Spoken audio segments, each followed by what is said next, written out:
It was 8 p.m. at the Hyatt Regency Minneapolis, early fall, and I was sitting on a couch in a party room wearing my tail and ears and watching two furries stand over me and do competing Trump impressions.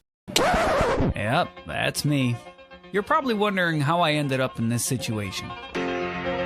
Well, it all started 8 hours earlier. My name is Skylar Schwartz, and you're listening to another episode of the Minnesota Fandom Factor.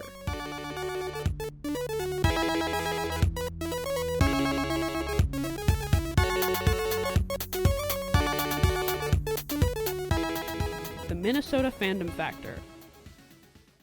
Repeat listeners may recall my previous interview with Rico Raccoon, con chair of MN Furs. If not, you should go check it out. A good time was had by all. With MN Furs convention Furry Migration coming up soon, I had been extended a press pass. This was my first time going to a convention as press, but I was only able to attend on Friday due to the fact that I'd already snagged tickets for Diversicon 32. To experience the whole of a convention in one day was a bit of a daunting task, but one I was certainly ready for. I'd recently updated my thematically appropriate badge ribbon jacket, pictures of which will be on the screen now. Furry Migration was not much of a ribbon con. The small, collectible, nerdy item of choice seemed to be stickers. And I got plenty of stickers. Arriving at the con with my ribbon jacket and hastily prepared business cards in tow, I got in line for registration and settled in. Having attended Convergence for several years at the Hyatt Regency, I was pleased to note that Furry Migration seemed to use the same general layout. Con Suite, the dealer's room, artist alley, registration, and of course panel rooms were all in the same places. As my press pass was simply an email, I did have to wait quite a while to get my badge sorted. When that was all worked out, Rico took me on a quick tour of the con and provided some history. Furry Migration is in its 11th year and its 10th at the Hyatt Regency. It's also the con's second year on the first 2 floors of the hotel. Previous years had used the 4th. Of note was the video game room, which hosted games from all eras, with especially retro games in the back loaned from Free Geek, an electronics thrift store in Minneapolis. I spent far too much time playing Mindstorm on the Vectrex, a short-lived console from the early 80s. Also of interest was a bizarre Discworld point-and-click, with the voice of Death played by none other than John Pertwee. Maybe there really are only 10 British actors. The huge vendors hall was home to 68 vendors and countless more artists selling comics, art prints, stuffed animals, jewelry, fan art, furry gear, and even more stickers.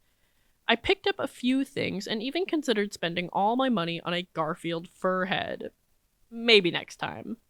People came in from Wisconsin, Michigan, and the Dakotas. One person who'd been a top-tier sponsor of the convention for 10 years told me that furry events are few and far between in South Dakota, and it was well worth the long drive. A main event was the dance battle, something I knew little about but eagerly awaited. Despite arriving quite early, I found a sizable line outside of the main stage, a line which grew exponentially over the next 20 minutes. Finally, the doors opened and people poured into the main stage, folding chairs spread around a large square dance floor. And then it started. What followed was 2 hours of some of the most incredible artistic talent I've seen in my life. I alternated between gaping in awe and trying desperately to capture the action on my shaky phone camera. A surprising amount of people danced in partial or even full fursuits, while some wore a simple ears and tail. Dancers flowed across the room, music pouring out from the speakers and seeming to fill it up. I cheered and clapped and felt like I finally understood what sports ball fans feel like watching a game. The 2 hours passed like 10 minutes, and before I knew it, it was over. Having just engaged in something so exciting and loud, I decided to calm down by going to my first panel of the day, the Pigeon Appreciation Panel. I looked at a slideshow of adorable pigeons and learned all about pigeon ownership and care. Plus, I now have a whole new arsenal of fun facts to awkwardly share at parties. Hey there! Did you know? City pigeons aren't actually wild animals. They're considered feral since they're descended from domesticated pigeons. They were formerly used by the US government for missile strikes, but hey, wait, where are you going? Come back! I have more pigeon facts! Once the panel had ended, there wasn't much left in the way of scheduled programming, so I headed up to the 3rd floor to check out the parties. Many were 18 plus, but I did have quite a good time at the MarsCon party, presented as a cooler, neurodivergent friendly room with quieter music, drinks, and snacks. I sat down, grabbed some Cheez-Its, and started up a conversation, which brings us to our moment at the beginning of the pod.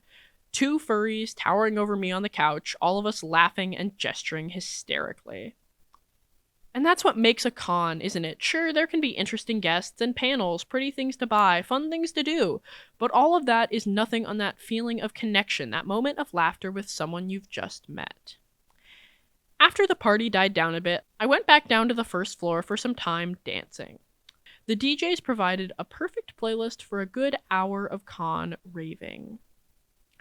Overall, Furry Migration 2025 was on the smaller end, but still had lots to do. I had a lot of great conversations, and I'm looking forward to next year's.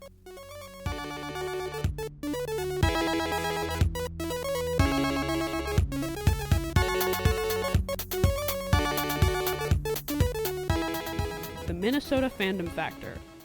Thank you so much to Rico Raccoon, MN Furs, and Furry Migration.